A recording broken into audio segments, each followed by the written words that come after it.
शीघ्र पतन बा प्रीमेच्योर एजाकुलेशन आजिकाली बहुत साधारण समस्या हो जाइए। हेले एही शीघ्र पतन जोगु स्त्री माने बहुत असंतृप्तिर शिकार होइथांती। ताहा केमिति एही वीडियो रे मु बुझेबी। मु Kranti Kumar Reddy, consultant andrologist, Jai andrology and men's health, Visakhapatnam.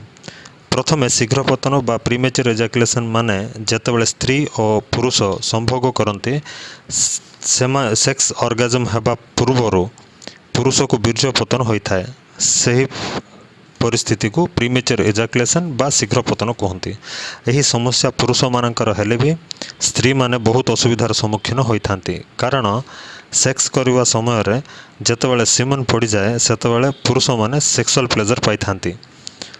पुरुष मानकर sexual peak pleasure point fixed थाए, किंतु स्त्री मानकर ऑर्गाजम फिक्स्ड पॉइंट न थाए।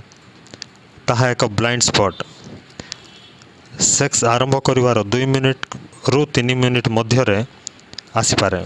सही प्लेजर केबे आसे ताहा अजଣା। साधारण रे सेक्स आरंभ करिवार 2 मिनिट समय व्यवधि रे ऑर्गाजम आसे। प्रथम थर ऑर्गाजम आसिला बेले 10 रु 15 सेकेंड पर्यंत थाए। ताहा परे ऑर्गाजम बंद हो जाए। ताहा परे भी जदि पुरुष सेक्स कंटिन्यू करे ताहा हेले 1 मिनिट परे पुणी सेकेंड टाइम ऑर्गाजम आसे, जहाँकि 30 रु 40 सेकेंड पर्यंत रहे। तेणु स्त्री माने द्वितीय थर ऑर्गाजम फील हेले से माने मानसिक एवं शारीरिक संतृप्ति पाइथांती। स्त्री मानकर सेक्स उपरे आग्रह भी बढ़ी थाए।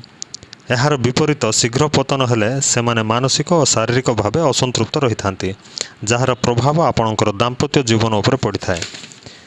जय एंड्रोलॉजी रे शीघ्र पतनर प्रभावशाली और वैज्ञानिक एवं समय निर्धारित समाधान रही। जोगाजोग करंतु जय एंड्रोलॉजी, विशाखापट्टनम।